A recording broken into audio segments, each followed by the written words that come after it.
Welcome, friends, to the How-To Heretic. I'm Uncle Mark. And I'm Uncle Dan. and I am Uncle Doug. And this is your user's guide to life on the outside. That's right. Leaving religion is the first step into a larger, better world. But it can also be a scary world. Things work differently now. Never fear. That's why we're here. We're your audio uncles. And with help from good friends and experts in all sorts of fields, We're going to share the stories and seek the knowledge to build a great life. After all, you only get the one that we know of, so you better make the most of it. God damn it. let's get ready to uncle. You don't hold that too long. I think he's quite litigious. Is he quite litigious? Who is that guy? I can't remember his name. It's the guy, McMahon? Is that somebody McMahon? Does he sue people for that? I don't know. I'm can't- making things up. He can't sue us for uncling. I know that for sure. That's true. I'll talk to Andrew about it. So, You know guys, what we should do? We should trademark Uncle.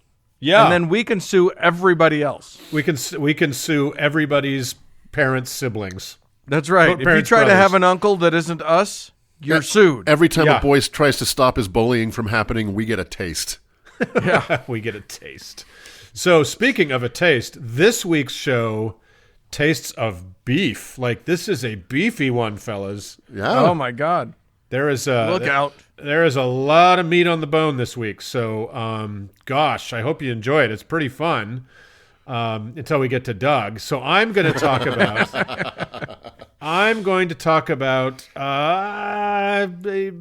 the risks of being out in the sun. I'll say that. Yeah, exactly. Wear your SPF, everybody. Yeah. I am going to talk about I am going to talk about a group that we have bounced off of like a pinball Yeah. throughout the entirety of this podcast and never quite gotten around to who the fuck they are. Yeah. So finally, we got to nail these bastards down. That's right. And then I'm going to bring it home with a subject that I fully regret deciding to cover and mostly glad that it's in the rearview mirror. I'm going to talk about Kabbala. Yeah, I think we have one of the lowest body counts I can remember on a show Yeah, truly. about religious comedy and religion. So As far as we know, my whole thing and Doug's to some extent are kind of secretive. So there True. could be body counts that we're not aware of. yeah, we have no idea. So come explore it with us. It's a fun show. Let's jump right in.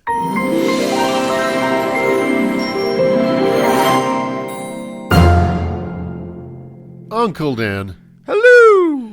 I think we like to think of ourselves as living in a enlightened age. I have been entirely disabused of that notion. That's over fair. the last 4 years. That's the last 12 We months. used to live in a fairly enlightened age, Yeah, Once well, we upon a used to time. believe we did. but then a pig farmer and a porn site hoster in the Philippines decided to turn our world completely upside down.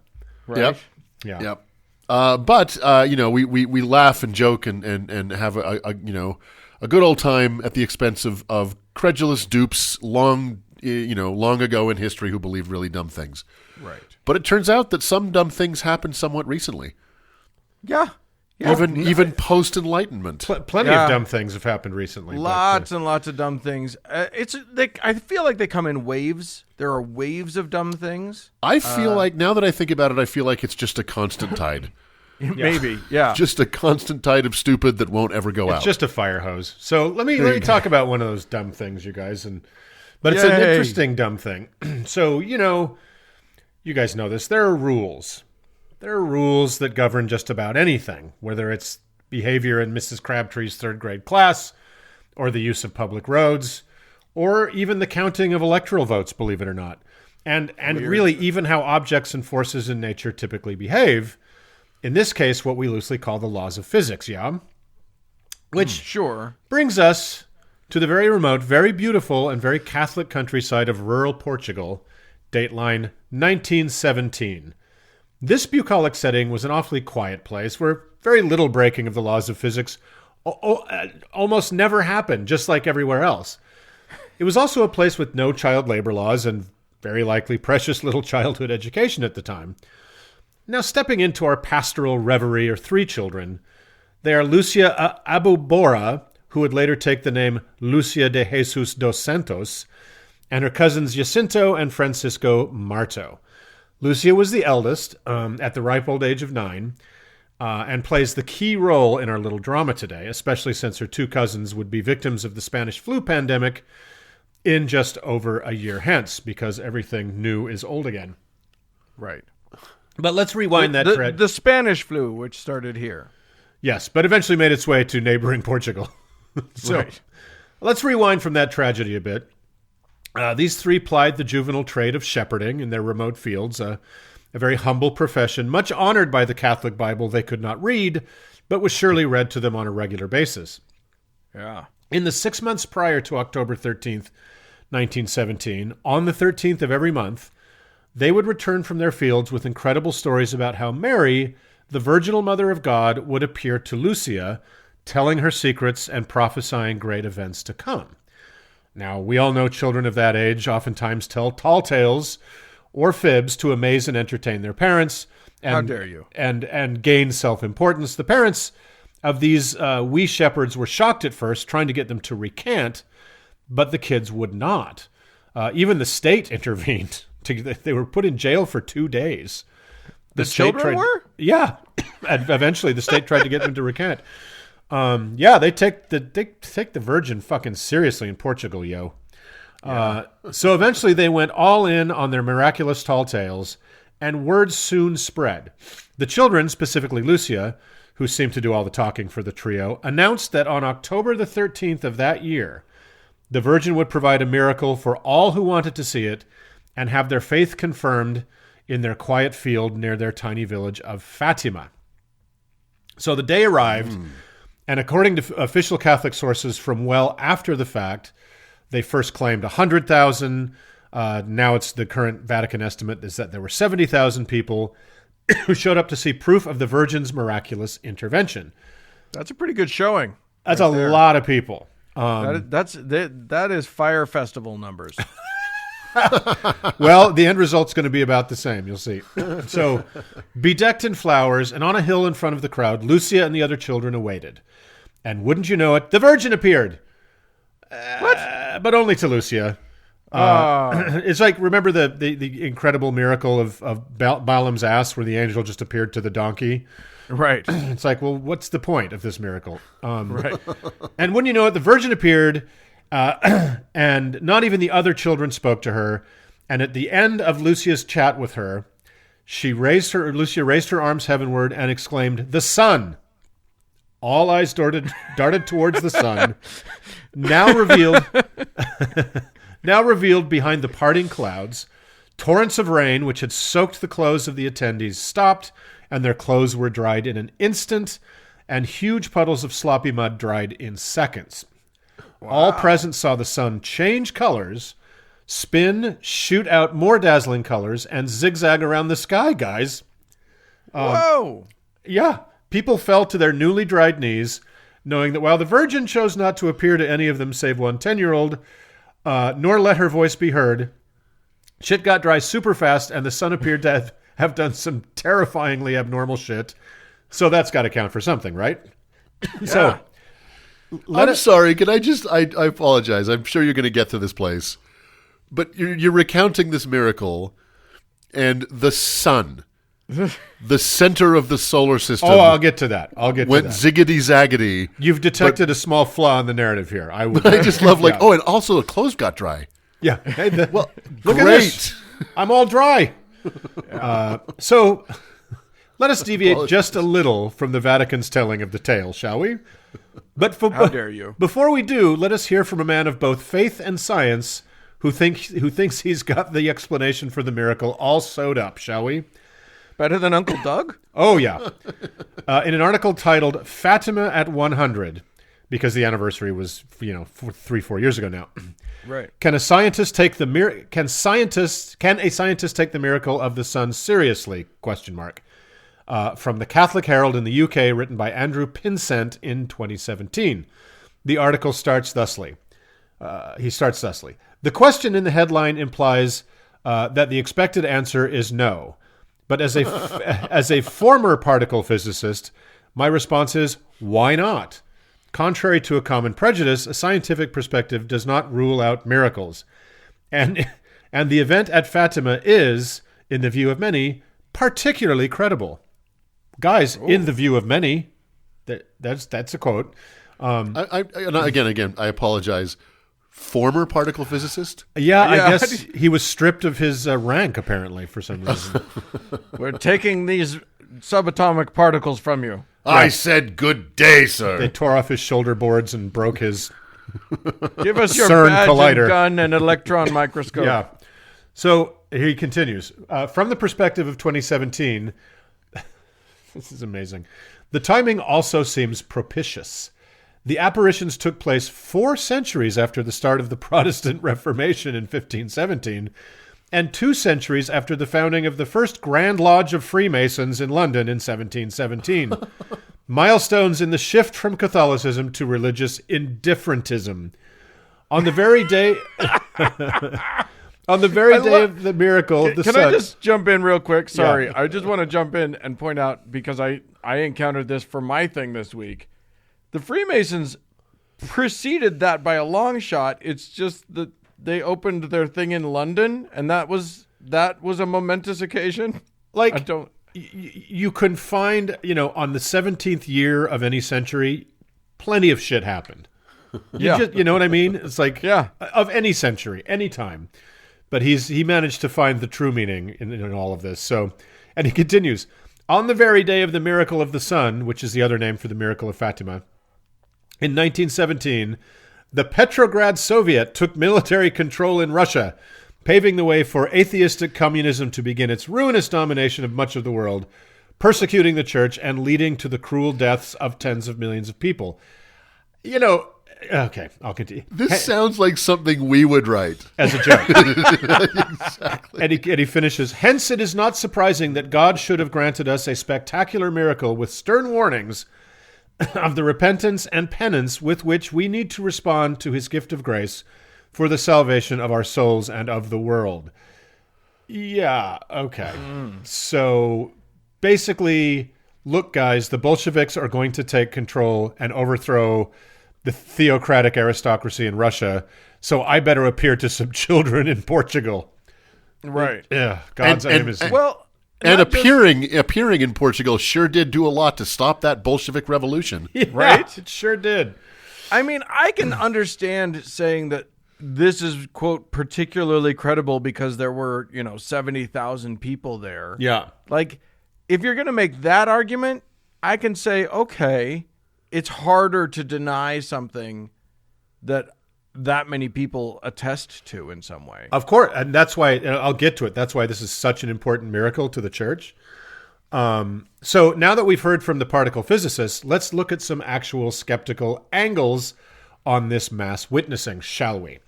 Okay, I'm looking directly at the sun now. Is that what Start I'm supposed now. to be doing? Okay. Firstly, let's talk about the numbers of people. There luckily are quite a few photographs of the day.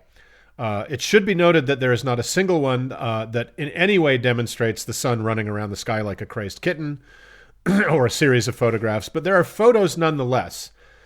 Skeptical authors and investigators suggest there may be 30,000 people, but what's a rounding error of 40 to 70,000 between friends? But still, that's a lot of fucking people showing up in the middle of nowhere in 1917 in Portugal, right? It's an impressive number. Then there's the torrential rain and the instant dryness claims. Again, the photographs do show at one point there were a lot of people with umbrellas open. However, the later photos from the same afternoon show people waiting expectantly for the event, show no umbrellas deployed. And a close study of the clothing and hair of the attendees shows no sign of saturation or draping you would expect in soaked fabric or hair. The pictures showing the ground prior to the event reveal no puddles or evidence of mud on shoes and clothing. And not all of the eyewitnesses interviewed, most of them were interviewed by the highly motivated priest Father John Marchi, more on him in a bit, ever mentioned sudden dryness. So that seems to have been added in after the fact, for whatever reason. I guess Mary is the patron saint of Maytag or something. But Right. Now to the meat of the miracle, that being the sun changing color and darting around the sky for approximately 10 minutes. Portuguese peasants may not have known this, but everyone on Earth is warmed by the same exact sun as everyone else during daylight hours. Yet nowhere else on Earth did anyone see what would be the most profoundly unusual event in history. One exception, the Pope at the time declared he saw it on a later day walking in the Vatican garden, but not even anyone else at the Vatican saw it. So Right. it's this very, very weird miracle. What's more, like our friend above, I'm no particle physicist, but sitting under the proverbial apple tree, low as I have these past 50 years, have given me an entry-level understanding of gravity. I know that there is a fairly delicate gravitational détente in our solar system, with all the major bodies and the minor ones locked in a fragile push-pull semi-stasis as they orbit. If the biggest one of the gravitational forces in our corner of the universe, the sun, began to move wildly by tens of millions of miles in a second, at a zig or a zag like a balloon farting out all its air, it would cause the gravitational equivalent of shaking out a picnic blanket with the picnic still all set and waiting on top. Right. In other words, a perfectly good Saturday completely ruined. But by all of the planets in the solar system crashing into each other. Exactly. It's spinning off into just chaos. The balance of the solar system, if not the entire solar system itself, would cease to be. And we would not be here having this chat. Okay, Mark, our Catholic particle physicist must be asking, what if the sun didn't move at all, but it was the Earth itself moving, Mr. Smarty Pants? To that, I would hazard the catastrophic end result would be the same. We'd just experience it much, much sooner. Yeah. That kind of force being applied to our hot magma spinning ball of iron with the hard candy shell and loads of water sloshing around on it would end in what scientists have long feared, that being the total Humpty Dumptyization of the planet Earth, taking all the king's horses and all the king's men along with it. At least if the sun is doing the galactic hokey pokey, we'd have a few minutes to get our affairs in order before we all became stardust. If it was the Earth, not so much. Yeah. But also, like, folks would have noticed. Come on. But how to explain the perception of the sun darting around without just accusing tens of thousands of people of lying? Which seems fairly unlikely to me. I'm sure many of them were telling fish tales, and, these stories grow after the fact, but there have been several directions from which rational thinking has been applied to try to explain this. Lots of people have tried to apply climatological explanations. One has to do with atmospheric smoke or soot particles affecting the color of the sun, which is not an unusual event at all, right? We've seen the sun get weird colors because of pollution, but it doesn't explain the perceived movement. There's a super cool weather event called a sundog or a parhelion, in which at just the right angle of the sun to the horizon and the proper amount of ice crystals in the air, it can cause a prismatic color effect or even have the appearance of three suns spaced out equally. So kind of a Tatooine effect. They're amazing and not too incredibly rare, but seem to require super cold temperatures to make the effect happen. The average daytime temps in October in Portugal are in the mid-50s and 60s, so it's not too likely this was what was seen. And again, it does not account for the sun moving around. Right. But let me read from something that might explain why so many people felt sure the sun changed color and got a case of the zoomies. A 58-year-old man presented to the Royal Victoria Eye and Ear Hospital in October 1985. He complained of blurred vision affecting both eyes and inability to read print directly in front of him. The onset of symptoms was a week prior to presentation. While praying at a statue of Our Lady in Monastereven, County Kildare, he had gazed at the sun for approximately 6 minutes in an effort to see an apparition. It was a weak October sky and he was wearing untinted lenses. While he was staring at the sun, it turned black, but he could still see the edges. He looked away, the black spots persisted, and his vision was blurred. Another one. A 23-year-old nurse presented to the RVEE hospital in June 1987. She complained of blurred vision and persistent black spots in the central field of vision of both eyes. The onset of her symptoms was 5 days prior to presentation. She had no previous ophthalmic history. While on a pilgrimage to the Medjugorje, she had stared at the sun for 10 minutes in the late afternoon of a hot summer day. While staring at the sun, it went a deep green, surrounded by a gold rim, and when she looked away, her vision was blurred. And finally, a miracle. A 33-year-old woman presented at the RVEE hospital in July of 1987. She complained of a black spot in front of her right eye. In May 1987, she had been on a pilgrimage to Medjugorje. She had stared at the sun at 7 p.m. intermittently for a few minutes. While she was doing so, the sun had danced and changed color from orange to black to white. When she looked away, she noticed her vision was blurred, and there was a black spot in front of her right eye. Gradually, with time, her vision improved, but the black spot has persisted. Now, what is the provenance of this mystical religious text from which I read these miraculous accounts? Why, they are from the 1988 British Journal of Ophthalmology, in a paper written by Monique Hope Ross, Stephen Travers, and David Mooney, called Solar Retinopathy Following Religious Rituals. That's right. The phenomenon of deeply religious people staring at the sun until it creates serious, usually permanent damage to the retina in order to see the miracle of the sun turning black and green and flying around is common enough to have scholarly papers and a diagnosis all to itself. Wow. It's a form of visual artifacting or after effect. We've all experienced a very common form of it. When we stare intently at, say, something that's really blue, and then if you look away toward a neutral surface, you'll see the same shape in orange, right? Right. But while that is just a visual brain game, what these people were doing goes well beyond that to actual serious physical damage to the eye. There's a reason we don't stare at the sun. It will fuck up your eyes. The people at Fatima who saw the phenomenon just chose to fuck their eyes up in hopes of seeing a miracle. And for some, retinal scarring did just the trick. Now, remember when I mentioned Father John DeMarchi earlier? As a faithful investigator, he spent years trying to gather eyewitness testimony to confirm the miracle for the Vatican. Yet even his carefully recorded testimonies differ broadly. Skeptical researcher and author of a book on the alleged miracles, Kevin McClure, said of the eyewitness stories that he had never seen such a collection of contradictory accounts of a case in any of the research that he had done in the previous years. But he's just being a dick. He's being an arsehole. In his estimation, half or less of the people who were there experienced the miracle the church claims that 100,000 people universally experienced at once. Still, right. Even if that's 15,000 people, that's a hell of a lot of people who came away convinced. Now, today, Portugal remains one of the most religious countries in Europe. Almost 90% of the population is Catholic. That was very likely a higher number and probably more faithfully so 100 years ago. As we know, Catholics are primed from the day they first get their heads moistened to believe in the miraculous.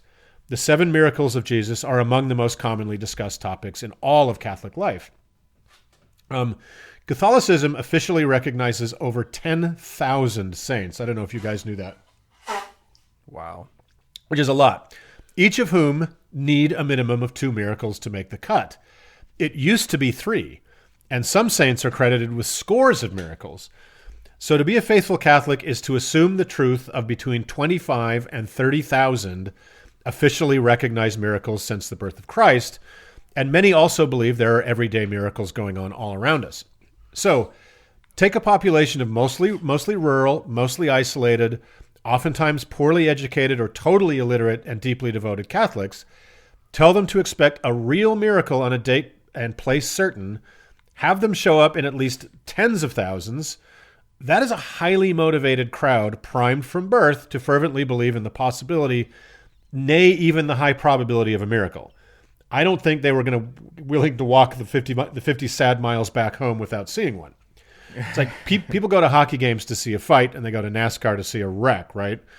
Yeah. These people came for a miracle, and for maybe half of them, they got one. Or enough of one to create the germ of a story that would gain momentum and new, more amazing details as it careened downhill over the years. It's the classic model of your grandfather's fish stories, right? So in October, well, and as we've talked about memory enough on the show to talk about to know that, like, them talking about it and rehearsing these memories with each other and sort of growing the memory as they go rewrites the memory in their brain. So it's not like the 10 steps removed memory that's deeply embellished. Right. And isn't they believe it's their real memory. Right. And they're not making it up. If they people think that it's real. If people are lying to themselves, it doesn't necessarily mean that they're actively lying. I don't know if that makes sense. But if you went there and you saw all these people experience the miracle and you didn't, you're going to wonder why you didn't. And that's, is your faith imperfect? Are you not favored by God? So I think you would probably begin to lie to yourself and say you did experience something, right? Well, and what incentive do you have at that time and place to tell the truth? If a bunch of people are saying they saw them, exactly, but you're everyone who matters, including the church that basically rules your life, says this thing happened. Who are you to say, no, I actually didn't see anything? Right. You had no authority to question the church. I mean, my clothes did get dry quickly, but I didn't see the sun move. I was totally dry. I don't even remember being wet. A bunch of us had this itch on our ankle, and then we didn't. So to finish up, in October of 1917, the tiny village the children came from had a couple of hundred people. I looked up the Shrine of Fatima today. Hold on, I'm going to send it to you guys right now. You've got to see this. From a town that had like a couple of hundred people. I'm texting you these pictures to what's there now. Yeah. Check that out. Holy God. Yeah. So it looks like the Vatican. It looks like the Vatican. I looked up the Shrine of Fatima and I'm telling you, look at that. The tiny village now looks like a mini Vatican. Yeah. The shrine and facilities are gigantic. Well, I'm sure the very lovely country of Portugal, pandemic notwithstanding, has a decent non-Shrine of Fatima tourist industry. But in this country of just 10 million people, in a typical year, 4 million people visit the Shrine of Fatima. Holy shit. I would hazard a guess that their economy would nearly collapse without that staggering amount of revenue, right? Wow. I'm not saying young Lucia and her cousins had an eye towards pilgrims' dollars when they set this whole thing in motion, although it is possible an adult in their life might have. We touch on kind of shammy religious, the religious pilgrimage trade in the Holy Prepuce segment in episode 126. Right. But by God, somebody is writing the bizarre events of a long ago day when a bunch of yearning faithful decided to ruin their eyes forever all the way to the bank. So to conclude, aside from the miracle of the virgin birth and the resurrection, the miracle of Our Lady of Fatima might be the most important miracle to the modern Catholic Church. That's because, unlike the others, it happened, as Doug kind of mentioned in the beginning, in modern times relatively. And they claim 100,000 eyewitnesses went to their graves proclaiming the truth of it. Proof, you guys. Modern proof of their ancient claims. Yeah. But this is a fallacious use of the argumentum ad populum, an appeal to the numbers, essentially. How can 100,000 people possibly be wrong? Well, it was far less than 100,000 by any generous count. Maybe half of them claimed to have seen something. And this multitude of highly susceptible, credulous believers with a very powerful motivation to see something couldn't even agree on what they had even seen until years later when the Vatican's official account was published. So, which was like in 1930, I think they finally decided this was a full-on miracle. It is nice of the Vatican to tell them what they saw. That's what the Vatican does, doesn't it? Oh, that didn't happen. Oh no, let me explain to you what you actually saw so that you can get the story right later on. So, pandemic aside, the faithful flocked to the Shrine of Fatima by the millions from all over the world, some sinking all the money they have into the trip. Many of them making the last approach to the site of the miracle, crawling painfully on their knees in hopes of getting some magic backsplash from what must surely have been the largest single case of community retinal scarring in history. And Don't crawl on your knees. Just look at the sun. You're going to be fine. It's one of those, there's a few of those Catholic shrines where people will crawl on their knees for miles, right? This is one of them. So that's the miracle, guys. There you go. I just looked up a picture of these three children. Yeah. And it's Addams Family spooky. Yeah, these kids were not attractive children. There was a newspaper account at the time that I found describing Lucia, And it was so fucking mean. It was so mean. It's like, well, she's not totally repellent. Her nose is flat and her head is round like a ball of dough, and her mouth is too big, but her eyes are cute. I'm like, who writes like that? She's the 9 years old. It's the little one that scares me. She's staring directly into my soul. I'm pretty sure she's casting a spell on me through the internet right now. Well, the Spanish flu got her, so you don't have to worry about her so much anymore. Thank God for that. So that's the miracle. It's not, Mark. It's not the miracle. It's the miracles. I'm sorry, but clothes got dry really fast. You keep forgetting to mention it's the multiple miracles. The center of the solar system bounced around, but clothes got dry. Apparel was dry, and that's what. I love that. That's still part of the narrative. I know. I just want to know: was there a static cling emergency that day? Was there like I don't know. Yeah, what they saw was an enormous dryer sheet in the skies. Well, I'll tell you what. I whatever happened to static cling? That seemed to be a real problem. A decade or so ago, yeah, but now it seems to have gone away. It's a miracle. It's a miracle. Well, kids, don't stare at the sun. Don't look at the sun.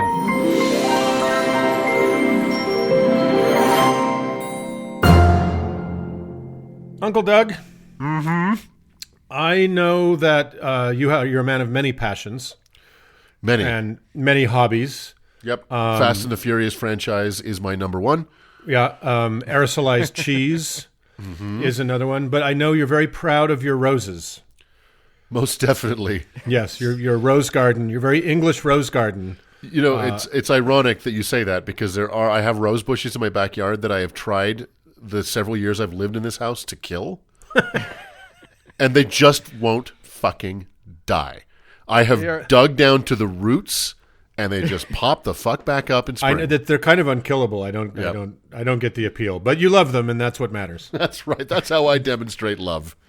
Yeah, we've all noticed that. Tear it out by the roots. Well, Dan, you also have a passion for something rosy, don't you? I do. I am very fond of a rose lassi. But other than that, I also like what roses can symbolize. And today, dear uncles, I want to talk a little bit about symbols and ritual. I personally have never connected deeply to symbols or to ritual on any level beyond just sort of intellectual interest. Well, what is the swastika in your guest bathroom for then, if you don't connect to it? That was for my trip to India, and in India it doesn't mean the same thing as it meant in Germany, so you should probably just get some education about that, Mark. Actually? By the way, you're not allowed to use a swastika even if it meant something different on your trip to India. Yeah. Anyway, here's the thing. I've never come to any insights from having meditated on a symbol, nor have I ever felt that my life was deepened or enriched or even aided in some way by any kind of ritual. You and our listeners will likely not be shocked to learn that my brain operates at its highest level when chaos reigns. It's anarchy up there. Actually, as a quick side note, here's something, and we talked about this a little bit on the patrons-only content, so you guys will not get, those of you who don't give us money just won't ever get to hear that. But something interesting that I've just learned about myself and might actually have to do with all of this non-connecting to symbols, but also might not, and I'm just really trying to piece it together, is that I am aphantasiac.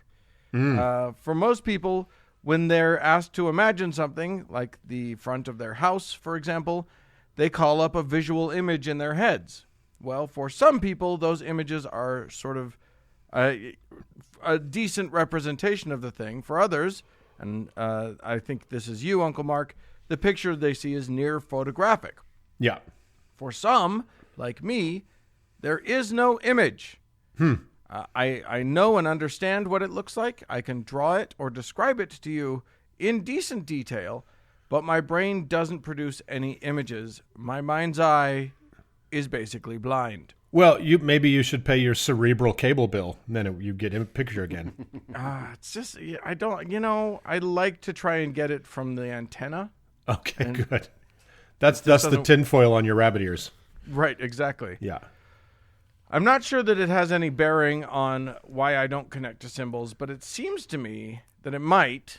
There seems to be very little research on aphantasia right now. It was only discovered like 10 years ago, so nobody really knows much about what it means, but it occurred to me during my research for this segment that the lack of symbols in my thinking, no images and almost no words, that's another thing. I have no inner monologue, or almost none, but that's a whole other kettle of worms. Anyway, the fact that my brain does basically all of its thinking in some sort of abstract space might have something to do with why symbols don't mean anything to me. Anyway, the people I want to talk about today are not like me. Were not like me. They loved the shit out of symbols and rituals. They believed that the key to unlocking the power and deeper truths of the universe is, at least in part, in symbols, but we'll get to that. Today we're going to talk about a secret group, a mysterious order, a shadowy fraternity that we've mentioned on this show several times, but we've never gotten around to figuring out who the fuck they are. Hail Hydra! Right? Because they're so mysterious! Unless, of course, you live in San Jose, California. Then you've probably encountered them in your elementary school years, but we'll get to that. First, let me take you all the way back to the year 1378. Wenceslas became king of Bohemia. Catholic cardinals, unhappy with their treatment by Pope Urban, revolt and elect, and this is true, an anti-pope. I didn't know that existed. Oh, yeah. Balsa Balsic succeeded his brother Durad as ruler of Lower Zeta. That is not Game of Thrones, that's real. And into the world was born one of its grand luminaries, Christian Rosenkreutz. Now, not much is known about Herr Rosenkreutz. As a matter of fact, the only records we have of him are 3 manuscripts which weren't published until almost 200 years after his death. The first, the Fama Fraternatis, published in 1614, told the story of Father C.R., who embarked on a pilgrimage from the dark and stupid Europe to the wise and mystical Middle East, which is actually really true for the 14th century. He studied with sages in Jerusalem, learned from the wise men of Arabia and Egypt, and even spent time with the Christian mystical alumbrados of Spain. On this journey, he was taught about physics and mathematics, but also learned some secret esoteric wisdom. He studied magic and alchemy and even, Uncle Doug, Kabbala. Yeah, which was at that time quite new. You say so. They'll tell you it was ancient. Anyway, armed with this new and great understanding, Rosenkreutz returned to Germany, excited to ignite a new era in the dark times of Europe. Unfortunately, he was met with scorn and derision. Only a select few were able to hear and understand this new way of thinking. And they were reviled by society if they dared to speak of it. So they went underground. 8 men in a secret brotherhood, working to uncover the mysteries of the universe. The A-Team. These were, that's right. If you can find them. B.A. Baracus. That's right. Face. And Hannibal Lecter. And Hannibal Lecter. I'm pretty sure we got that right. Here we go. No, they were the Fraternity of the Rose Cross. Dun, dun, dun. So, that's the Fama Fraternitatis. I misspelled it here, but that's what it is. Is that where frittatas come from? That is where frittatas come from. It's true. And fajitas. Yeah, exactly. Which it's a funny title for a thing about a secret order, because Fama Fraternitatis means the fame of the brotherhood. Not sure how that works. Anyway, a couple of years after that was published, and people had reacted. A couple of years after that was published, and people had a chance to react to it. Another manuscript emerged, Confessio Fraternitatis, which means something like the assertions or avowals of the brotherhood. This pamphlet seeming to anticipate some of the outrage following the first one, stated that the Brotherhood were not heathens, but were mystical Christians, so, don't worry about it, who were uncovering God's secrets through alchemy and magic. It said that the end of the world was coming very soon, but before that, God was going to bring about an era of enlightenment. This is a quote, which presently thereupon shall ensue such a truth, light, life, and glory as the first man Adam had when he lost which he lost in paradise. Which sounds nice, but I find it a startling concept. Will be as enlightened as Adam? The whole deal in the Garden of Eden was the happiness of ignorance. Yeah. It's like the point of the story. The fall of man was brought about by gaining knowledge. Right. But fuck it, whatever. Okay. Do they read Anyway. their own books? Sometimes I have to No, wonder. nobody reads their own books. Or maybe it's like Cypher in the Matrix, where he wanted to like go back into the Matrix and not know the things he knew. And these guys are working on the way to get back into the Matrix. Exactly. All right. These guys, like Jesus, they know magic, and nobody will listen to them. So they're quietly and secretly helping the world that isn't ready for them. They're Doctor Strange. Anyway, the third manuscript, very different in style from the first two, is called My Chemical Romance. No, just kidding. It's called Chemical Wedding of Christian Rosenkreutz. Chemical just means chemical, though, so it's close. Doesn't Rosenkreutz? How do you say it? Rosenkreutz? Rosenkreutz. Doesn't that sound like something Shaggy says when he's scared? Rosenkreutz. Like, wow, Scoob! It was Christian Rosenkreutz the whole time. I won't have you guys besmirch what was probably the most effective tool for teaching children about skepticism ever on television. Scooby-Doo. Yeah. That's all of my Scooby-Doo impressions right there. Anyway, so yes, the chemical wedding is let's see, where am I? The book. I got it. It's basically Harry Potter if Harry were the Buddha instead of a little British boy. Rosenkreutz goes to a castle full of magic and mysteries and teaches us all about his concept of the four paths. It's all very esoteric, which I think is just code for vague and obtuse, Totally. and therefore just begging for someone to come along and interpret everything to within an inch of its life. Which they did! These manuscripts and the Brotherhood of the Rose Cross that they describe, depending on who you ask, are the beginnings of the secret order of the Rosicrucians. Now, the Rosicrucians we've mentioned a bunch of times on this show. Yeah, they keep popping up, don't they? They're always kind of on the edges of all these other esoteric topics. Totally. Yeah. Now, I say the manuscripts are the beginning. They are definitely the origin of the Rosicrucians, but not because they really are what they say they are. That is, the manuscripts themselves and our hero, Christian Rosenkreutz, are utterly bogus. They were almost certainly not written in the 14th or 15th century, but rather inventions of the 17th century, written for a contemporaneous audience. There's plenty of evidence for this. The main character's name, for one, Christian Rosenkreutz.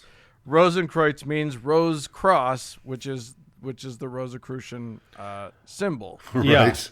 It's a little on the nose. That's what I was thinking. I didn't know this about them, but that's not what I was thinking when you said his name. I'm like, hold on a minute. Right. That's like finding out that Matt Gates' middle name is Rufinol. Right? Matt Rohypnol, yeah, exactly. Or that the L in L. Ron Hubbard stands for I'm going to start Scientology. The L is silent. The L is silent. Also, there were anachronisms in those manuscripts. You remember how I said he visited the Spanish Alumbrados? Yeah. Well, they didn't come around until the 16th century, but folks in the 17th century would sure have been talking about him. So Wait, he was a time traveler too? Jesus. Apparently he was amazing. You never know. Now, remember how I said that last book, Chemical Wedding of Christian Rosenkreutz, was different in style from the other two? Mm. Well, a dude named Johann Valentin André actually claimed authorship of that one, basically saying it was a goof and that he thought alchemy was stupid. I hope so badly that that's the correct pronunciation of his name. I'm pretty sure I nailed it. Anyway, these dumb books ignited the imaginations across Europe. It seems that this is a very human impulse to want to be part of secret knowledge that runs against mainstream thinking. Cough, cough, QAnon, cough, cough. I think this show has a very unintentional theme today. Yeah, by the end of this show, you're going to doubt everything. Yeah, exactly. It's also very human to want magic to be real. Cough, cough, Fatima, cough, cough. Yeah. Anyway, after these books came out, secret orders started popping up all over. And as we all know, the first rule of Fight Club is you definitely talk a lot about Fight Club. But, you do it kind of secret style. Yeah. The manifestos were published in 1614 through 1617. By 1622, things were at such a clandestine fever pitch that people were printing posters about it and hanging them on the Paris city walls. No kidding. The first one said, "We, the deputies of the Higher College of the Rose Cross, do make our stay visibly and invisibly in this city." That's how it started. The second one ended really interestingly. This was a good one. This ominous promise: "The thoughts attached to the real desire of the seeker will lead us to him and him to us." Ooh. And thus started every, spooky movie you've ever seen in your life. Anyway, people loved peppering their writings with mysterious claims about Rosicrucians. In 1638, a Scottish poet and historian named Henry Adamson wrote this in a book called The Muses' Threnody. A threnody, I looked it up, but I've forgotten what. I think it just means lament. He wrote this. For what do we presage is not engross, for we are brethren of the rosy cross. We have the mason word and second sight. Things for to come we can foretell aright. Ooh, they can predict the future. Okay, so that's what we're dealing with. A 17th century phenomenon that spurred a long history of secret magical thinking. They inspired the Masons, who already kind of existed, but who, to this day, have references to the Rosy Cross in their rituals. All sorts of groups popped up, from the first obsessed with alchemy, but then expanding into much more occult ventures. One notable group, I guess alchemy kind of is a cult when you think about it, but they thought it was science. They thought all of this shit was science. They didn't know what science was. They were really dumb people back then. One notable group was the Gold- und Rosenkreuzer, which means the Gold and Rosy Cross. They were founded in the early 1700s in Prague. They spread quite a bit, frequently reforming themselves and eventually infiltrating and taking over many Masonic temples, claiming that the ancient wisdom known by the Rosicrucians was the real foundation for their Masonic rituals.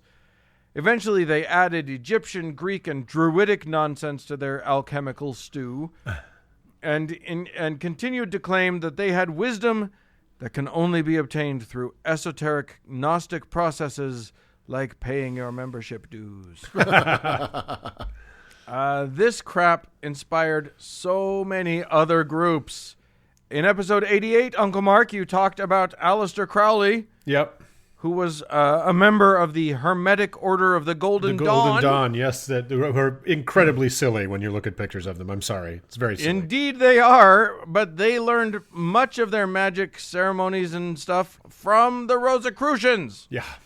You then drew a direct line between Crawley's Thelema movement and the Ordo Templi Orientis, and a rocket engineer who became the leader of the California branch of the OTO, named Jack Parsons, who did a bunch of occult magic rituals with his buddy Ron, who then defrauded him out of all of his life savings and apparently used that money to found his own religion, Scientology. And I think he took his girlfriend as well.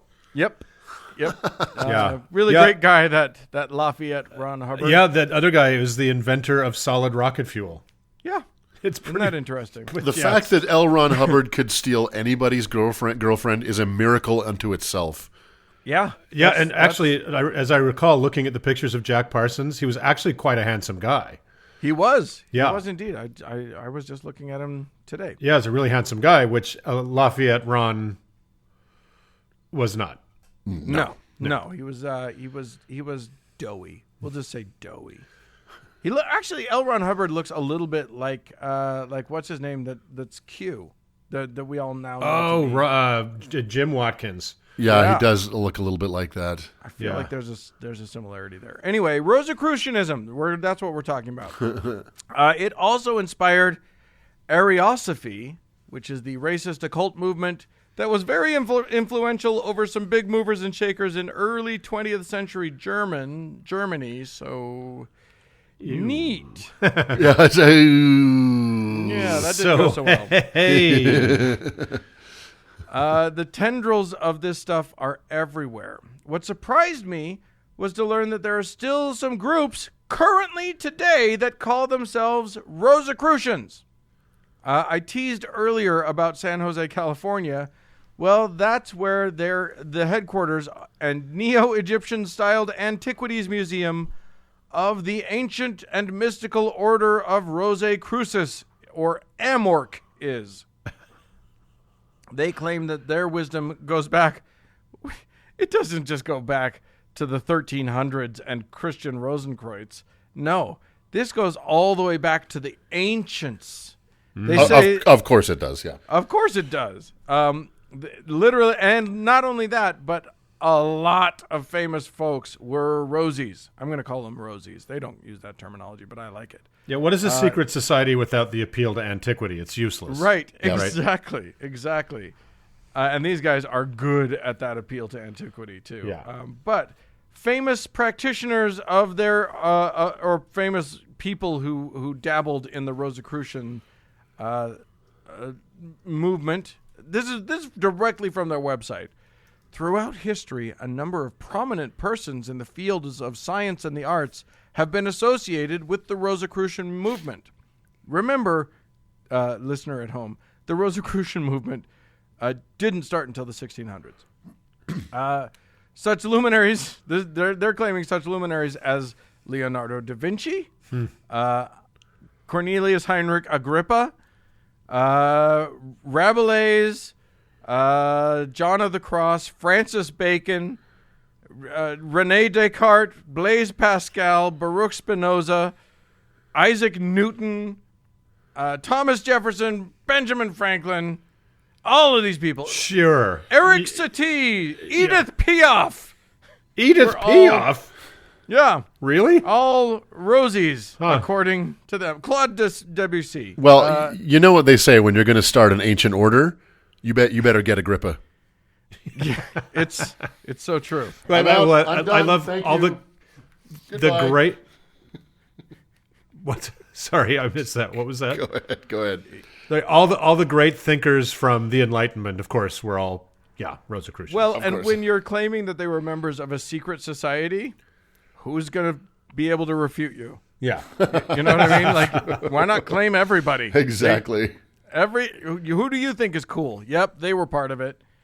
And these guys, these current people, are so into antiquity. They literally have in San Jose on their campus an antiquities museum filled with real ancient, like, Egyptian mummies and sarcophaguses. They have created a replica Egyptian tomb, which you have to descend down into to see the relics in the poorly lit fake Egyptian thing. It is amazing. Sounds like a good time. And if you want to join them, they'll be happy to put you on their correspondence course list, for which you can pay money, and they will send you things. And eventually, you too can know the wisdom of the ancients. So that's it. There's actually another Rosicrucian thing that's in Oceanside, California. They're a totally different group called what are they called? Hang on. Anyway, they're just a different group, and they're just the more Christian version. And they probably all just hate each other. There's yeah, I'm sure they do. There's no true Rosicrucian, right? Yeah, exactly.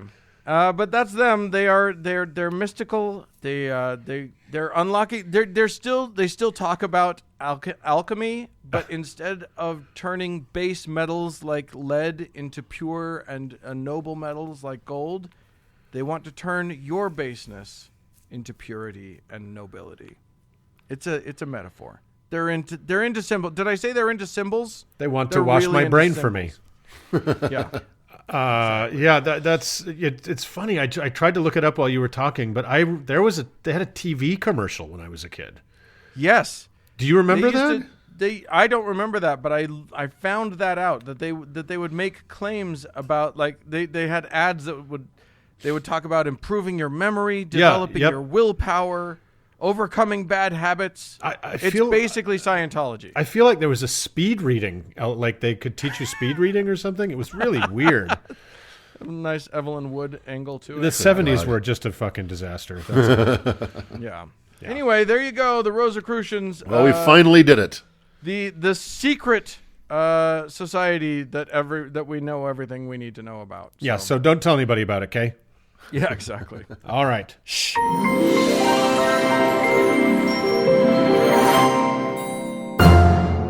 Fellas. Present. Oh. Okay, look. We have put in the work. We do the effort. And we throw it out there to the world for free. We say, hey, world, enjoy. Yeah. Just have a good time with this. But, if you enjoy it extra, and you are one of those people who might have a couple bucks lying around every month that you could throw our way, you can give some of that to us as a sign of your appreciation. The Supreme Court has decided that money is love.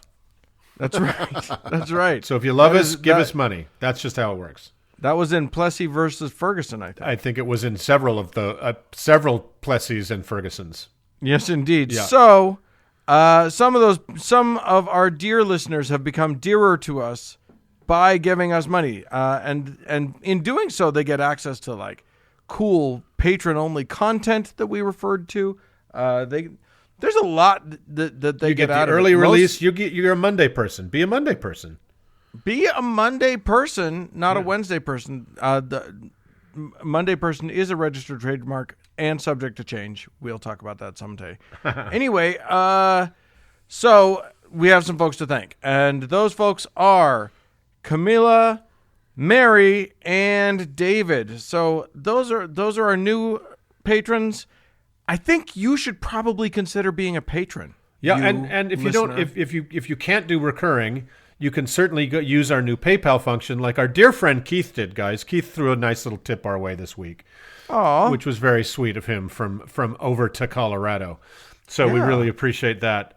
So yeah, you can go to our website, howtoheretic.com, click on the support us thingamajig at the top, and then just pour all your money in. Just put it all in there. And if you can't do that, Doug, what can they do?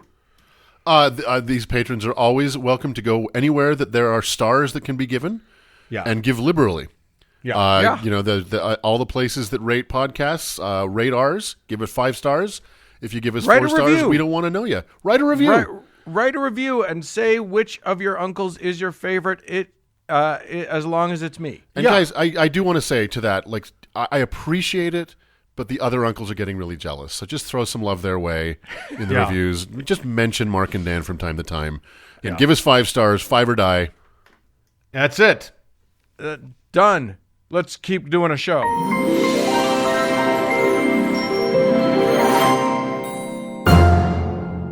Hey, Uncle Mark. Uh-huh. When was the last? We talked already on this show about mysticism. But frankly, I feel like just your standard workaday mysticism isn't enough. Sure. I feel like you got to get a gimmick. You got to have an angle. Yeah. I totally get it. You got to get butts in seats when it comes to mysticism. Yeah. Yeah. Yeah. So I think Uncle Doug, you're going to teach us all about some mystical, esoteric stuff. Maybe find something that's better, that's different than just Christian mysticism, will you? Boy, I got you covered. Oh, hooray. And I know the show took on a unintentional theme of kind of, stupid miracles and stupider mysticism. But here we are. So let's get into this. Let's lean into it. Boy, yeah. There's nowhere else to go but in. Did you have a follow-up, but something more Jewy? I am. If there are any Jewish listeners to the show, they are either going to laugh a lot or be so angry with me by the end of this. And I know we do have some, and we have a lot of Jewish listeners. Yeah, I'll get to that in just a second. So, well, dear uncles, part of the reason that this show exists is to point out how silly, weird, and ultimately pointless are so many of our shared religious traditions and practices. And one of the added benefits for us is that we get to spend our time delving into these wacky traditions a little more than we normally would. Sometimes it can be all fun and no harm, like, say, fortune cookies or St. Patrick. And sometimes it can be all harm and no fun, like, say, BYU conversion therapy or, dear God, the Anthill Kids. Right. I like that we have a low water mark. Yes. There's always something we can go, not that again. Yeah. And the low water mark was performed by Mark, which is just perfect. Yep. Yeah. That's my nickname in high school, was low water mark. But at the end of every podcast, we hope that at least everyone's had a little laugh and maybe even learned something new. Rare is the case, thank Christ, where one of your uncles chooses a subject so broad, so complicated, and ultimately so vapid that after countless hours of research, we end up less informed and more confused than when we started. Oh, I thought that was just what we did. No, that's my entire experience of this show. Well, it's happened more than once. Such was the case when I took on the book of Revelation, or Uncle Mark took on the book of Ezekiel, or Uncle Dan took on and thoroughly lost to the book of Exodus. Yeah. And such was the case today with the subject I have chosen. And what's funny about it is that all three of those books that we all took on have this subject kind of in common. And it's at least partly why those books are so impenetrable. Today, I want to take a swing at Kabbala. Wow. I freely admit that when I decided to take this on, my preconceived notions of what Kabbala is or isn't were pathetically insufficient. Be careful, because if you swing at Kabbala and miss, you're going to hit Madonna right in the kisser. Yeah. No, if you're going to go at Madonna, you best kill her. That's right. Yeah. Kabbala is so much more and so much less than I thought it was that I found myself, like Donnie before me, completely out of my depth. So, before we embark on what promises to be an utterly confusing and sporadic 25 minutes, a couple disclaimers. I'm going to say a bunch of Hebrew words, and I am going to absolutely say them wrong. So, Hader, or any other listeners with any Hebrew skills, you're just going to have to tough this out or skip ahead. I think you called a marker by mispronouncing her name. It's Hadar, isn't it? Well, she's going to have to call and correct us. I did try to look up pronunciations for a while, but it just became too onerous. So forgive me. I'm doing my best. Just say most exactly. Of the time. You'll be fine. I'm pretty certain that Kabbala is pronounced Kabbala and not Kabbalah, according to Google and YouTube, so there's that. The second disclaimer, Kabbala is so complicated, so nebulous, and so esoteric that there's no way that I'm going to be able to do more than scratch the surface, and listeners with any working knowledge of Kabbala are going to hear things in this segment that they believe are wrong. Here's the thing, though, and this will be demonstrated. You're right that I'm wrong, but you're also wrong that I'm wrong because I'm right about what you think is wrong, and what I'm right about, it's also totally wrong, and you're wrong about that too. All right? So let me tell you something. I have done a lot. I've studied plenty of esoteric things. That is the theme of esotericism. Yeah, there is no wrong answer, even though it's all wrong. Exactly. And they're all wrong answers, because you're interpreting it the wrong way. Exactly. That's your problem. Your problem. I'm right. So there's so many schools of thought in Kabbala, and so many scholars have written so much contradictory literature over the centuries that anything you think about Kabbala is right and also wrong. This can best be summed up in a common Kabbala saying, Kabbala begins where philosophy ends. So riddle me that. Basically, Kabbala... That's not a good sign. Do they know that? Do they know that that's actually a bad sign? Kabbala is an attempt to answer the age-old question, if a tree falls in the woods, can I still use expired coupons? So, I'll do as best as I can. I'll try to talk about what most believers in Kabbala believe, or what most schools of Kabbalistic teaching have in common, with the caveat that I'm surely going to get tons wrong, but also not. Okay? All right. Sold. Kabbala, sometimes called Jewish mysticism or the Jewish mysticism, is not as old as you think, originating as a somewhat cohesive discipline in the 13th century. So like we talked about in your segment, Uncle Dan, with the Rosicrucians, what Kabbala is based on, at least is claimed to go back very far, but as a cohesive discipline, it isn't that old. Yeah. However, adherents believe that Kabbala as a belief system or way of thinking predates creation. Of course it does. Yeah. At its most basic, Kabbala is a set of teachings. It was a thing before there were things. Exactly. At its most basic, Kabbala is a set of teachings and beliefs that endeavor to explain the relationship between the unchanging, eternal God and the mortal, finite, and flexible universe that he made and that we all live in. And spoiler alert, the Kabbalistic view of the immutable God is fucking bonkers. I think I need to mention something here for our Nevermo listeners, and I think you guys will understand and appreciate this. And I suspect this is probably true of any refugees from any Protestant sect. We three were raised in a religion whose concept of God, heaven, and eternity were anything but mystical. In fact, there is really no such thing as Mormon mysticism. Not in any way that compares to, say, Jewish or even Catholic mysticism, and certainly nothing that compares to Kabbala. I mean, Joseph Smith... Saying that there are no Sufi Mormons? Basically, right. I mean, Joseph Smith dabbled in dark magic like stone looking and divining, but even that's pretty pedestrian on its face, right? Yeah, even the stuff that you could say is straight up mysticism, Mormon mysticism, like, say, patriarchal blessings. Right. They don't even use them to do anything mystical. They're just so rote. There's no Exactly. Right. Exactly. Yeah. And, any of the kind of dark magic that Mormonism was born of, the church is doing everything in its power to distance itself from now. Right. I might say like the Book of Moses or the Book of Abraham and the Pearl of Great Price that we talked about back in episode 155 is the closest thing in all of Mormondom to mysticism. But, but in Mormonism, and I think in a lot of Protestant faiths, God is a guy. God's a man of flesh and blood, like us, and heaven is just like a nice afternoon at the park. So trying to wrap my head around the strangeness of Kabbala was going against my programming, to say the least. I think the best way to illustrate this contrast is with Uncle Dan's breakdown of 3rd Nephi in the Book of Mormon in episodes 175, 6, and 7, and Uncle Mark's breakdown of Ezekiel in episode 86. Don't remind me. Dan, your struggle was against grinding boredom, like Right. reading the minutes from a city council meeting. And Mark, your struggle was against the insane vision of Ezekiel, like reading the fever dream of an acid freak in another language that was put through Google Translate. Yeah. It's, so they're just very polar opposites. So here we go. Kabbala, which translates as reception, tradition, or correspondence, depending on who you ask, was first collated into They a can't singular... even agree on what the name means. I know, and that's every Hebrew word in that we're about to experience has every time you look it up, it's someone else says, oh, no, actually it means this. Sometimes they kind of mirror each other, and a lot of times they don't.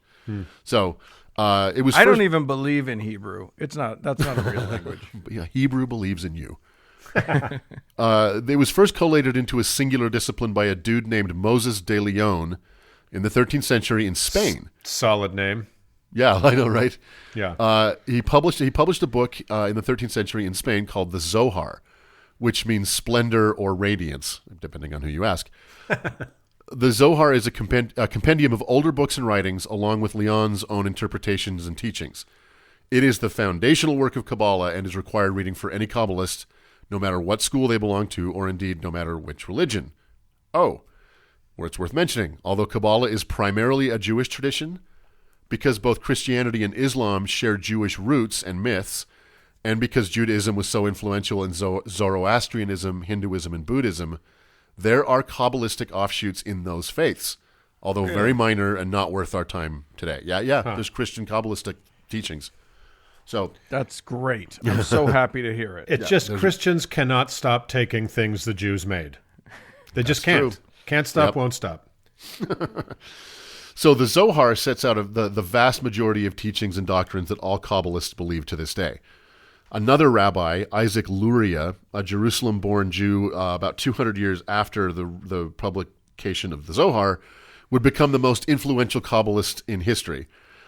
He didn't add so much to the literature, but it's his interpretations that make up kind of the backbone of most Kabbalistic thought. So that's as far as I'm going to go and dig into the history because it's just too much. From the publication of the Zohar straight through to today, pretty much everywhere Kabbala went, it was interpreted in that time and space and changed, augmented, diminished, or challenged by anyone and everyone. So with the expulsion of the Jews from Spain in 1492, Kabbala rode the tide of the diaspora and found its way to every corner of the globe, and everywhere it went, it took on the history, like the flavor and the traditions of that place. Weird. Yeah. How'd that happen? Exactly. I've never heard of that. The only historical episode that bears mentioning is the saga of Shabbatai Zevi, which Uncle Mark talked about back in episode 79. Oh, yeah. A little refresher. Such a fun story. Yep. Zevi was a Turkish-Jewish Kabbalist who in 1648 declared himself the long-awaited Messiah based on Kabbalistic teachings. He quickly gained a significant following that started to spread throughout the Ottoman Empire, which did not sit well with the Sultan, Mehmed IV, who gave Zevi an ultimatum. Convert to Islam and I'll give you an estate and a pension, or continue to claim to be the Jewish Messiah, and I will torture you to death. Before he could finish saying the ultimatum, Zevi donned a turban and swore allegiance to Allah. Yeah. Just ba-ding. Yeah, and the next day his name was like Mehmet Ali Ibn or something. It was just Exactly. Right. This was a pretty significant crisis for Kabbala, because for reasons beyond my understanding, according to Kabbala, Zevi was the right guy at the right time in the right place to be the Messiah. Aww. So when he converted before his yarmulke had hit the ground, it caused quite a stir in Kabbalistic circles.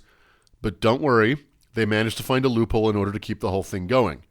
Shocking. Shocking, I say. Exactly. If Jeff Goldblum taught us anything, it's that stupid beliefs, like life, finds a way.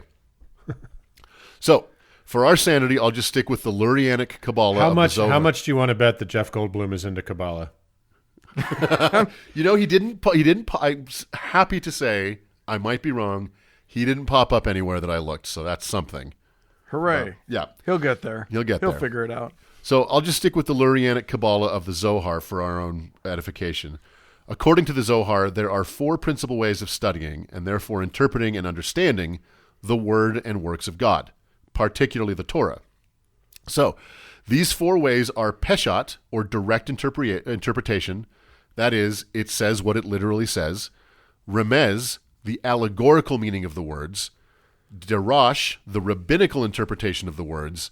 And Sod, the inner esoteric meaning of the words. Oh my God! These modes of interpretation can play off each other, so there can be meanings within meanings of every word, letter, sentence, chapter of the book of Torah, of the book of and book in the Torah. Clear? This shit makes me so tired. Yeah. We are dipping our toe. Kabbalists believe that a form of Hebrew was the literal language of creation. That is to say, God intoned Hebrew words and phrases to effectuate creation. In the beginning, God said, and there was light. So therefore, well, it was the God of the Bible is a Hebrew God. He's got to speak something. You've got to speak something. Exactly. So not only can meaning be found in the definition of letters and words, but in their sounds as well.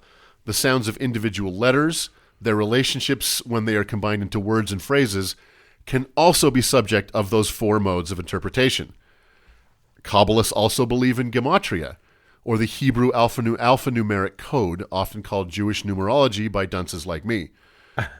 Every letter in the Hebrew language is assigned a numerical value, So words and phrases can contain multiple numerical values depending on how the numbers are calculated or what cipher is used. And that's how we get that Monster Energy drinks are from Satan. That's exactly right. I will freely admit, when I started looking into Kabbala, I thought this was more or less the extent of it. Like, I thought Gematria was kind of what Kabbala was all about. Boy, was I wrong. Gematria predates Kabbala by thousands of years, and although it's part of Kabbala, it's just one small part, but it does add another layer of complexity. The most famous example of Gematria outside of Judaism is, of course, 666 from the Book of Revelation.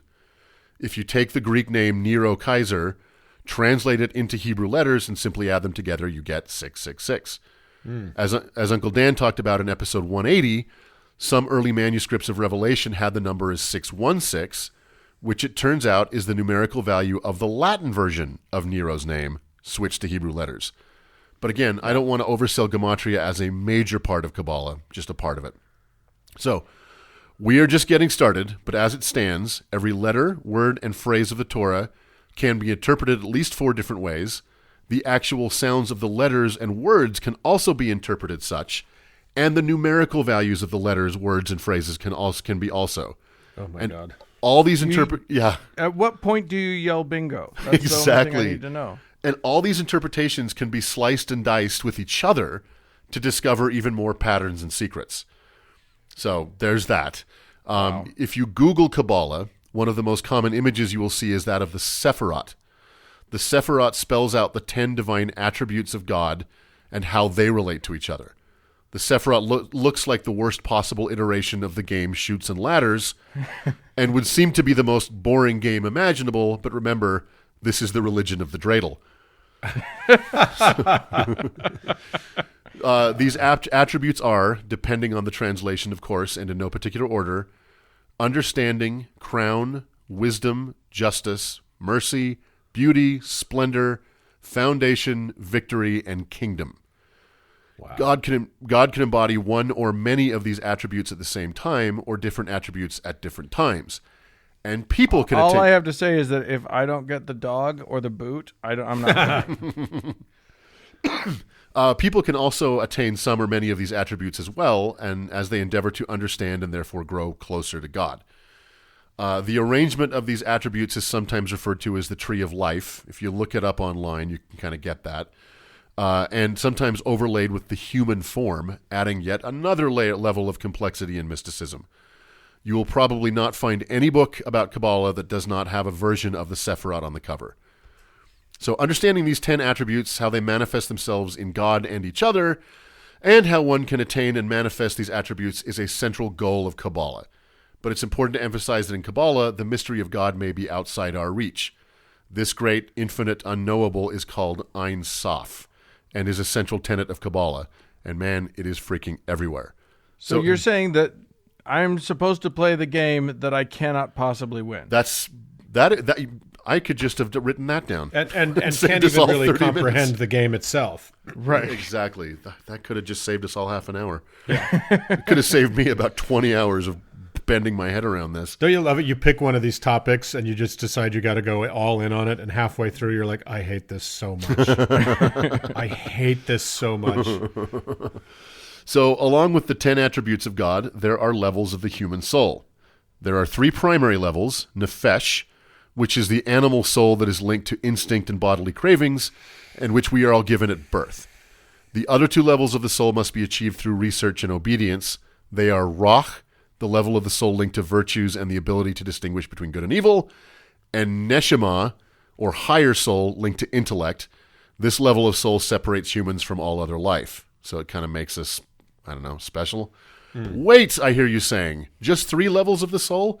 That seems too simple. Fear not, dear listener, nothing in Kabbala is simple. There are further 5 levels of soul that can be attained through Kabbala. They are Chaya, linked to divine awareness; Yehida, the highest level of the soul, which allows union with God; Rach HaKodesh, the spirit of prophecy, which can only be attained within the geographical borders of Israel. No word on whether that was pre or post 1967. Neshama Yesera, the supplemental soul only attainable during Shabbat. And don't forget Neshama Kadosha, the level of the soul attained only when reading the Torah. I was hoping you were going to get to that one. I was like, don't forget that one. Oh, that's a good one, though, huh? Super fun. One aspect of Kabbalah that's actually pretty interesting for us is that of the coincidentia oppositorum, or the paradoxical coincidence of opposites. This tenet posits that the truth of a concept can only be revealed in its opposite. This leads to many paradoxes, like, for example, the truth of theism can only be truly understood through understanding atheism, and vice versa. Therefore, both views contain truth, at least partial validity. This is a point where you will find rabbis actually arguing in favor of atheism. So, there's that. Well, it is interesting that there, obviously there are a lot of atheist Jews. Yep. Right. Yeah. A lot. And I wonder if this has this sort of underpinning philosophy has anything to do with that sort of permission structure. I don't know. I think it certainly does. You have to, in order to kind of explore theism, you have to explore atheism to understand it. And, I think the longer you explore atheism, the more you want to stay there. Okay. However, and then you see what Richard Dawkins just tweeted, and you say, yeah, maybe not. Maybe not. Let's throw those Rosicrucians out. This kind of rule of opposites, when applied to God, makes Kabbalists get a little bit uncomfortable. I don't know if you know this about Jews, but they are monotheistic. And it's not that watered-down monotheism of Islam and Christianity, where Muhammad and Mary, for example, are basically gods. The Jewish view of God is particularly singular. There is only one divine being, and that being alone possesses divine powers. If you were to apply, sorry, Doug, are there Jewish saints? No. No. I mean, I say that very emphatically, and I'm probably going to be proven wrong. Not in the sense that there are Christian saints or Catholic saints. There are rabbis who are revered for their teachings and writings and stuff like that. But there's not an allegory or analogy to saints in Judaism. Really because not even Barbara Streisand.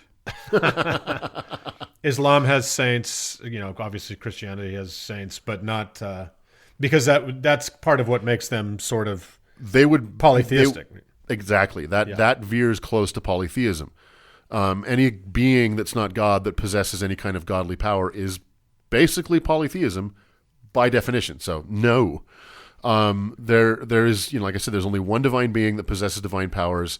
So if you apply the coincidence of opposites to God, say to explain the problem of evil, one might conclude that there is another divine being, albeit a malignant one, and you can't have that. So that's inconsistent with pure monotheism. And then since attributing evil to God opens up a whole other can of worms, most Kabbalists believe that evil exists only in our mortal realm, and it derives from an imbalance in the 10 attributes of God in the Sephirot. Basically, it's our fault. So, yay. Of course it is. Yeah. Like all religions. Wait, God made us, so therefore, yeah. Like all religious philosophies, Kabbalah is often a prisoner of its own ancient texts. None more so than the Torah, consisting of the first 5 books of the Old Testament. In Genesis 1:26 and 7, it says, quote, "And God said, let us make man in our image after our likeness. And so God created man in his own image. In the image of God created he him, male and female created he them." Now, any literal reading of those passages should demonstrate 2 things. God was talking to somebody. Right? And if he created both man and women in his divine image, then God must possess both the masculine and feminine image. I couldn't find out how Kabbalists dismissed the former issue, but the latter issue has led Kabbalists to embrace the idea of the divine feminine. Again, there is suckers. There's only one God. He does not have a wife with whom he shares powers. Rather, some of the attributes in the Sephirot, such as mercy and love, are attributed to God's feminine side. So there's that. Remember we were talking about the public universal friend, and we talked about what was the woman who started the Shakers, who was a contemporary, right? But the Shakers believe that we, it's a very Hedwig thing where we are perfection, or the afterlife means we become our true selves, where we are both male and female, like God is. Yep. which kind of blew my mind when I read that was a Shaker principle, Shaker principle. But this sounds like a similar thing, right? I think that probably comes from this Kabbalistic view of this divine feminine and masculine being one. Yeah. So one might think that this inclusion of the divine feminine, and therefore the notion that women are not intrinsically evil, might lead Judaism to some enlightened places. Well, don't hold your breath. Right. The main Jewish sect that Kabbala directly created is Hasidism, which is not known for its liberal views or treatment of women. Right. No. Israel ben Eliezer founded Hasidism, in what is now Western Ukraine in the 18th century, based very heavily on Lurianic Kabbalah. So whatever else Kabbalah might be, it is telling that a strict adherence to its teachings led to one of the most conservative, insular, and repressive religious movements in history. Yeah. One of the most famous Orthodox Jewish practices, which is often ascribed to the Hasidic community, is tefillin. And I think I'm saying that correct. And that's the practice of wearing several small boxes containing verses from the Talmud, connected by leather straps that are wrapped around the arms. I think it's tefillin or something. Anyway, sorry. Yeah, it might be tefillin. I did try and look tefillin. up I tried to Google the pronunciation. I think it's tefillin or tefillin, but I got both. So we'll go with the consensus and call it tefillin. I do know that the little boxes are called phylactery. Oh, cool. Yeah. This passages practice from Exodus in it. Yep, exactly. The practice is not unique to Hasidism, and although not part of Kabbalah, it predates both movements. In fact, in some Reformed Jewish communities, even the women can wear it. Well, look at that. Wow. Because of how it ladies. something for the girls. Yeah. You want to wear a box? You want to sweat into this? Because of how it looks, which is somewhat mystical, it has been attributed by Goyim like us to Kabbalah, but it's really not. It's definitely there, but it's not part of Kabbalah. Okay, so the last aspect of Kabbalah that I'll talk about today is the names of God. God has many names in Judaism, and there are 7 that are considered so holy that if they are written, they should not be erased. These 7 names are Yahweh, Eloah, Elohim, Shaddai, Eya, and Savat. Boy, I'm sure I murdered Seymour. those. and Clarence. There are dozens and dozens of lesser known and lesser used names for God, and then there is, of course, the 72 names of God. This is a matrix of 72 different names, each with 3 letters that theoretically can be intoned in a specific order so as to be used as conjuring words or even weapons. According to Kabbalah, it was Moses' use of the 72 names of God that allowed him to part the Red Sea. So in order to have... That's Dune, right? It's kind of Dune-y. Exactly. Yeah, it's kind of David Lynch's Dune. In order to have... And that's the thing is, there is a belief in Kabbalah that if you get the right arrangement and pronunciation, you have... It's like a killing spell. It's... what is that from Harry Potter? Somebody knows that. I don't know that. Rosicrucians, I think. So in order to have power, the right number of these 72 names, arranged in the right order and intoned flawlessly must be performed. Needless to say, no one has cracked the code just yet, but not for lack of trying. So again, I am only scratching the surface of this stuff. There are so many aspects, facets, and opposing schools of thought and histories that I could not understand and we don't have time for. This stuff is so esoteric, so contradictory and complicated that I came away feeling like I'd learned a ton and also nothing at all. But a lot of ins, a lot of outs, a lot of what have you. Exactly. I will say that there is something tempting to all this. Diving deeper and deeper into this complexity and then discovering patterns within patterns or meanings within meanings and then eventually secrets within secrets is kind of heady. Thinking that there is order to the chaos and patterns in the noise is kind of intoxicating. So I can see how people fall down this rabbit hole. I'll give you just one example. The 5th Sephirot is Gevura, which means justice or strength. The numerical value of Gevura in Gematria is 216. 216 is a very interesting number. It is the sum of 3 cubed plus 4 cubed plus 5 cubed, and it also happens to be 6 cubed. So the equation would read 3 cubed plus 4 cubed plus 5 cubed equals 6 cubed. This makes 216 the smallest cube number that is also the sum of 3 cubed numbers. It is also the sum of 72 plus 72 plus 72, as in, dun, dun, dun, the 72 names of God. See, this is why I have been calling for, and this is the editorial position of this podcast, I've long been calling for a separation of religion and math. Yeah, Totally. enough. They said they're both a nightmare on their own. Stop combining them. Exactly. So remember, just before we let this go, the 72 names of God each have 3 letters, totaling 216 letters. There are some that believe that the correct order of all of these 216 letters is the lost, true name of God. Not only is this the plot from Darren Aronofsky's first film, Pi, which if you haven't seen, you should, but if these 216 letters are put in the correct order and intoned correctly, it would usher in the Messianic age, which is an age of justice, or Gevurah. You can see the rabbit hole, right? And Kabbala is just full of these patterns. But here's the thing. It's like QAnon. There is nothing really there. We are pattern-seeking mammals. If you do enough chanting of words or calculating of their values, you're going to find patterns, some that might even seem profound. It's just the way it is. Well, it's like that Bible code thing. Remember when somebody found a way to take the numbers and have a computer crunch it all down, and then they find like Kennedy crossing assassination or whatever. Exactly. You're going to find that shit. And the weaker the mind, the easier it is to be blown. Well, I don't know. Yes, but also don't you think that there are people whose minds whose very sharp minds are obsessed with puzzle and mystery? Yeah, totally. For whom that's why I think rabbit hole must be these rabbit holes must be incredibly intoxicating and fulfilling. That's absolutely true. And I think that that's, people who are really good at Sudoku and crosswords, that pattern-seeking mind would probably find a lot of fun in here. Yeah. That doesn't mean it's divine, right? How dare you? Which leads us inevitably to Madonna. With all its twists and turns and gobbledygook about levels of the soul and divine attributes, along with some Dan Brown levels of encryption, there was no fucking way that the New Age movement of the 1970s was not going to find its way to Kabbala. Can I just quickly interject and say to listeners that it is Uncle Doug speaking in this segment. I'm just telling all my gays this, Doug. He is the one disparaging Madonna, not me. Let me keep my gay card. Okay, continue. Oh, yeah. Sorry, guys. And I'm not done. This led to the creation of the Kabbala Center in Los Angeles in 1984, founded by Philip and Karen Berg.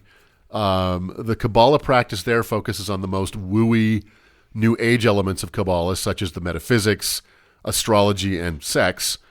It is catered towards celebrities and the rich, Jewish or not. The list of celebrities that have become associated with the center is a who's who list of who gives a shit. Most notably Madonna, more on her in a minute, but also Ashton Kutcher, Demi Moore, James Van Der Beek, Marla Maples, if you can believe that. Paris, Trump's wife? Yeah, Trump's ex-wife. Paris Hilton, Britney Spears, Lindsay Lohan, Mick Jagger, and Ariana Grande, to name but just a few. It has been Madonna's association that has generated the most publicity. Sometime in the late 90s, Madonna fell hard for Kabbala, and in 2003, she released her video for the song Die Another Day, the title track for Pierce Brosnan's final outing as James Bond. In the video, Madonna is strapped to a chair being tortured by North Koreans. On her left shoulder are tattooed the Hebrew letters Labed, Aleph, and Vav, which together are one of the 72 names of God. At the end of the video, she mysteriously disappears from the electric chair she was being held in, and the same Hebrew letters appear burned into the chair. Whoa. To add insult to stupidity, at one point in the video, Madonna is seductively wrapping tefillin around her arms. Oh. Unsurprisingly, I don't think I've seen this video. I gotta find it. I haven't either. Yeah.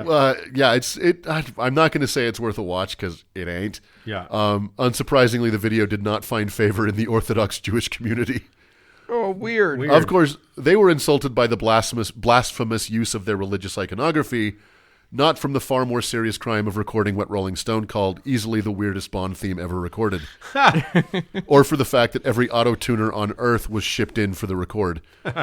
So whatever Kabbala is or is not, I guess the basic philosophical question is, if two paths diverge in the woods, and one leads to Hasidic Judaism and the other leads to Madonna, maybe turn around and go somewhere else. Yeah, that's a bad woods. You found the wrong woods. You Exactly. were in the wrong woods. So Wow. that's my whack at it, man. I gave it my all. I'll tell you what. 35 minutes later, and I feel like I know less about Kabbala than I did 35 minutes ago. Imagine how I feel. Yeah. Wow. That's a good job on that one, Doug. We cleared it all Thanks. up for us. Yeah, exactly. Well, before we learn and unlearn any more, let's move on. Moving on.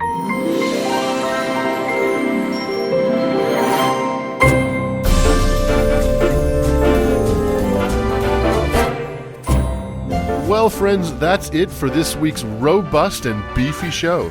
Hey, if you're part of a secret society, tell us about it. Send us an email at howto@howtoheretic.com. Or if you haven't blinded yourself so much that this doesn't matter, you can reach me on Twitter at HowToHeretic. And as always, a lovely thanks to our incredible patrons. And thanks to our Portuguese miracle, Cody Layton, for editing the show. And thanks to all of you, dear friends, for tuning in. Bye, friends. Ta-ta!